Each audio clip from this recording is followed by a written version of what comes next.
All right. Nothing Stronger Show. I don't even know what episode this is. I got to stop introducing it like that because it really doesn't matter. So today we have Renee Taylor, who has been with us since 2022. She has overcome like unbelievable obstacles, has accomplished fantastic goals. We love having her here. She's such a smiley, pleasant face every time she comes in. So I'm super happy to talk to you today about your journey through Nothing Stronger and how you see strength. So, without further ado, Renee, how did you start Nothing Stronger? How did you find us here? And what brought you to Nothing Stronger? Hi, everyone. Thanks for having me on your podcast. I appreciate it. And I'm excited to talk to you about my journey. I started with Nothing Stronger after having a knee replacement. And I was chatting with a friend of mine, Melanie Cole, who also goes to Nothing Stronger. And I had heard that she had gone to you guys for years. I know that her kids go as athletes. And I was just saying that, I didn't want my knee replacement to go. Like I went through such a journey with that. I didn't want it to be for nothing. And if I didn't start working out, that's where it would be. So I also was overweight. I wasn't feeling great about myself. And I remember my first call with you, Tim. You asked me what I wanted. And I said, I just want to feel stronger. That's all I wanted. And now I do. So goal is accomplished. So you had the knee replacement, Mm-hmm. and that brought you to Jen. To Jen. Yeah, so you had the knee replacement, and you saw Jen. Once you started coming here, you saw Jen, right? I started working out with you actually, and I got stronger. And then I started seeing Jen because my knee would kind of flare up. And then I would see Jen to help with that. And I've been to Jen for numerous reasons. She's helped me with a lot of things. Think I had like plantar fasciitis. Is that what it's called, Jen? Yeah, I had that. Did I say it right? Yeah, I had that and I came to you for that. Nothing like getting a needle stuck in your heel. That's always fun. And then I also have like this back. What is my back thing, Jen? It's Your right SI joint. yeah, that. I never knew it was an SI joint. So I've gone to her for that, which has overcome so much. And then the knee, going to see Jen really helps with, I would say, mostly inflammation. Like I think every 6 months it will just really kind of flare up. And I go see Jen and it feels great, like immediately, like within 24 hours. So that's great because sometimes when I'm working out, I don't want to, with Jacob, we'll talk about other things that I will do to what are they called, Jacob? Like Modifications. modifications. Yeah, we'll do modifications that week because I just can't move it like I want to, or I don't feel strong. Even though I know the knee is strong, I just feel it feels a little weak. So I don't want to, hyperextend it or do something to it to make it that I won't be able to work out because I love working out with you guys every week. What were you doing for working out before Nothing Stronger? Nothing. No, because of the knee, because of the knee replacement prior to that, I wasn't active at all. I couldn't even walk. So that's why I got the knee replacement. And that's why I was like, you know what? I got to start working out because this was such a journey. Like I wasn't active. I wasn't doing anything. I gained considerable weight. I didn't feel good about myself. And it all is, and then it's all mental too. I started with you guys, I think with Melanie every Tuesday and Thursday at 7 a.m. And you guys know me. I'm not a morning person. I mean, as I've gotten older, I've become one. So that was huge for me too, just to make that commitment every Tuesday, every Thursday to get into that coveted spot at 7 a.m. on Tuesdays and Thursday with that wonderful group of people. And I think this was also a big thing for me as well. I didn't know what I was doing. And I came in, luckily I got to go with my best friend, Melanie, but also the people who were there had been going to for quite a while. And they welcomed me with open arms. They were very patient with me so I would learn. And I know that Tim was, give instruction, probably more instruction than he needed to for that group of people who had been going. And they were so patient and kind. And I think that's one of the things that I love going to Nothing Stronger about. It's like the community that I've met have been, the people that go there are so lovely and kind. They all are there for the same reason. They're not there to be, the skinniest people on the block. We all have that common goal of just being stronger. And I love that. Like I didn't ever feel intimidated at your gym. Like if I don't know something, I just ask the question. No one makes me feel silly for asking it. Maybe Jen sometimes, but it's just her being funny, But no one makes me feel silly for asking the 1,000th time how to do a split squat or, I don't know what something is. And then Tim will go show me to do it. I'm like, oh, I've done that 100 times, but you never make me feel badly for asking questions. And I think at other gyms that can be the case, So I just love the community. I love you guys. I think it's such a welcoming place to be. And I look forward to going. Like every time I go, I look forward to it. And I can say I wish that I felt that way when I was in my 20s and 30s. I wish that I knew that there was something like you guys out there, because maybe I wouldn't have had to get a knee replacement, if I wasn't overweight, or if I was stronger. I mean, I don't know, but I say it a lot when people ask me about my journey. I say, I wish I knew about a place like Nothing Stronger when I was younger. I wish I knew that I didn't have to run on a treadmill all the time, or, do things like cardio that I don't enjoy to do. I really enjoy lifting weights, and I didn't even know that. So I think I wish I knew more about that, when I was younger. Yeah, now I am. I want to ask you a question.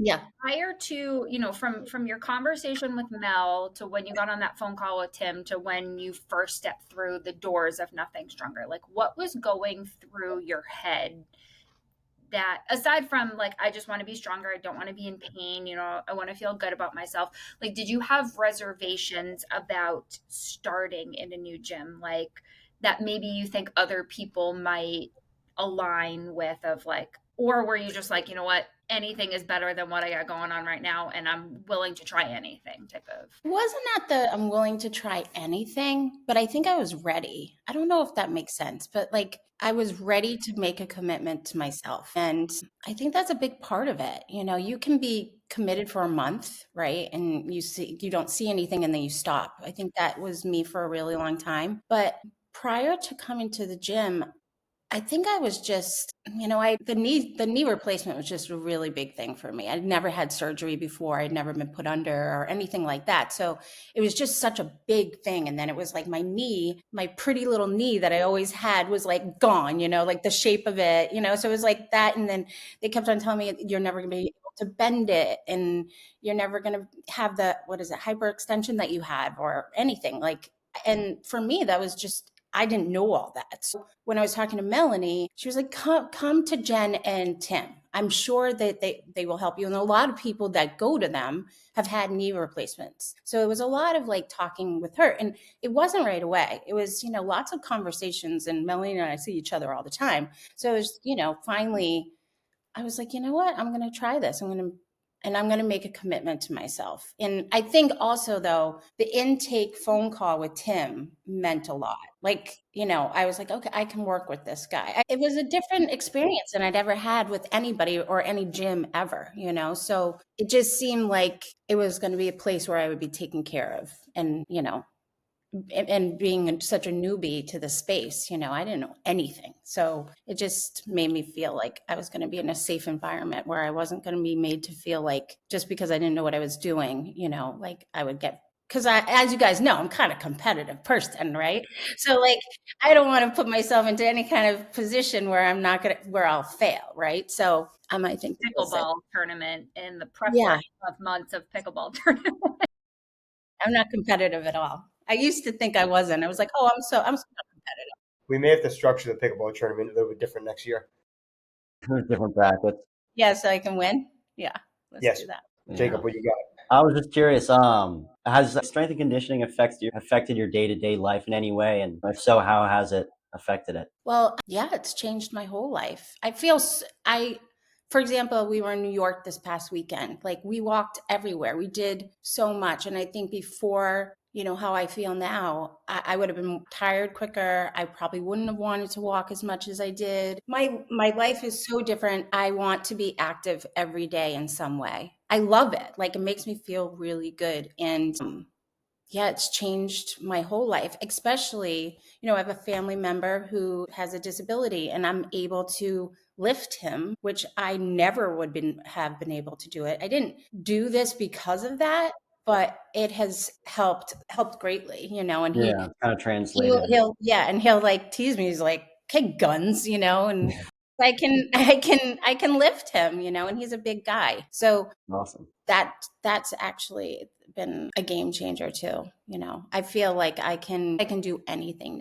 Tim once said to me, like I don't know, we were talking about something or the cost of the gym, right? Some people feel like it can be expensive. And Tim was like, well, either you're going to pay for it now or you're going to pay for it later on. I think that couldn't be more of a true statement, because I feel like I'm getting the most out of my life at 50 than I ever have in my 30s or 40s, because I am, I would say, in shape for the first time of my life.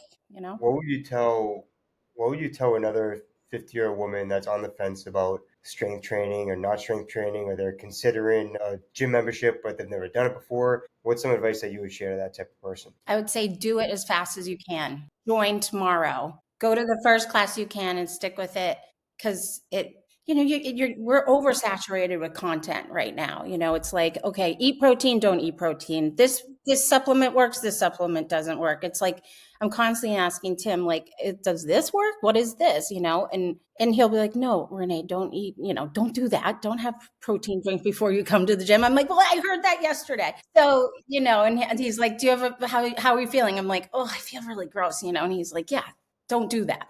But I would say I would say to anybody, and people do ask me, and I say, go sign up for this program.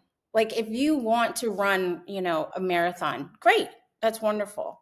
But as a 50-year-old woman, I think it is imperative for them to start strength training. It will change your body, and it's what you need right now. I really, truly believe that. I truly believe that strength training is what people need. And then if they want to supplement it with, like I do, I play golf, I play pickleball, but I don't run 1,000 miles, because that's not me. I'm not a cardio person. I've never enjoyed it. That's why it's never worked, right? Now I totally enjoy strength training. It's changed my body. I have a community of people. I've met my accountant. I've met my real estate agent. It's a community there too. So I would say to them, Tim, to answer your question, like, just sign up and do it and commit to it, and your body will change as a 50-year-old woman. Renee, I have a question, and you kind of alluded to this a little bit before too, and a little bit with this last answer, but right, like, you're not going to sign up, feel awesome that first week or that next day, or maybe even that month. You might still be like, after a month, right? Which is,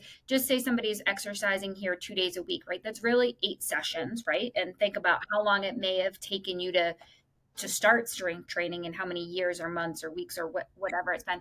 Do you remember a time where you felt different, and how long after that was that, right? And I say that because a commitment to yourself is not necessarily going to happen overnight or in 4 weeks, right? And I want people to understand, like, that it may take that time, but once you get to that point, how rewarding it feels internally, and that intrinsic motivation to keep going and to keep with it. So I didn't know if you remembered that timeline for you. Well, I think to your point, it wasn't like the first week. The second week, certainly your body is changing and you're sore, right? Like, but I'm still sore after 2.5 years. Like, I tell the guys, I'm like, it's like walking around like this, So I think it's never stopped for me. I've always, because my body has changed so much in the time that I've been there.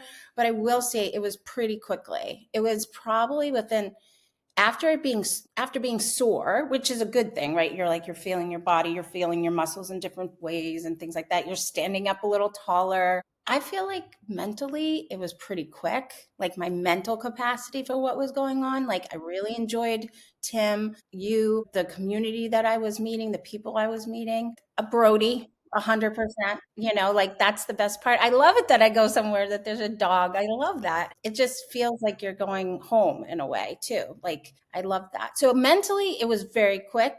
Like, I feel like I needed that community a little bit after COVID and working from home all the time, I think. And I was always on Zoom calls and I was traveling all the time. So I really enjoyed it for that aspect in the beginning, because I felt like I belonged somewhere. But then physically, probably my clothes started to definitely, and that's like the most amazing thing. It wasn't because I was sweating my ass off. I shouldn't say that. It wasn't like I was sweating, and for an hour on a treadmill, and not feeling anything after a month besides misery, because I was like, this isn't fun for me. I'm not, and then not seeing anything in terms of my body changing. This was like within a month, my body was changing. Mentally, I was so happy because I loved it and I didn't know how much I was going to love it. And then, I mean, I was just moving my body differently too. I mean, when you first start, it's not like you're lifting the weights that I am now, but you're moving, Tim has you moving your body in different ways. I didn't even know how to hinge, remember? I didn't even know how to hinge. I didn't know what a hinge was. So And like, now you're deadlifting. yeah, exactly. What is that other thing that I was doing the other week? RDL. No. It's the one with the, you hold it, you trap bar. I Trap don't bar. see. I don't even know what that is. But yeah, I'd say pretty quick, like mentally and physically within a month, I would say. I know for me, when you started in November of 2022, and by that spring, you had a lot of travel, and it was like, get me on the app. I got these like hotels at the Four Seasons, at wherever. Like, I have anything available to me, just get me on the app so I can continue doing the workout. And that's when I was like, this woman's gonna get results. Yes. She got the bug. Yeah. We've got incredible results. Yeah. And that was really great too. Like, so I just didn't know what a trap bar is, right? But the app that you provided, I didn't feel like I was missing anything because I was missing a session, right? Because I was doing the workout that my peers were doing. And what I would do when I traveled is I tried to go at 7 when I knew, sorry about that, guys. It's all good. When I knew that my class was happening, so 7 a.m. on a Thursday, say I was traveling, I would go to the gym at 7 and I would, because I felt like I was working out with them, I was doing the same workout, it was on the app and everything had a video to it, or I just Googled it, what to do, and I did the workout. And that was huge to continue doing it because I don't think, I traveled so much. I needed something like that to keep me on pace with feeling like the part of the people that I was working out with all the time because I missed it. I loved doing it. So that was huge too. That's awesome. Yeah. I mean, my friends to this day cannot believe that I wake up on a Saturday for an 8:30 class every Saturday. They're like, what? There's no way, We got That's 6:30 commitment. people that are banging on the door at 6:30. It's like, okay, here we go. It's awesome. I'm waking up to go work out instead of like for coffee. Yeah, it's pretty cool. That's awesome. That's You great. guys got anything else? I have one last question. Least favorite exercise, favorite exercise. I was thinking about asking this still. I know what the least favorite is. Let's go on RFEs. Split squats Fair because enough. my knee, but it's good. I did 15 pounds the other day with them. So like that's huge. And you can do more than that, but I won't say that on this. I know. I'm a big baby. I hate them. So yeah, I don't like that, but I do them because I know I think Dickie said it to me. He was like, you don't like them, but your butt will learn to love them or something like that. And I was like, okay, all right, something like that. And then what is my favorite? That's funny. RDLs.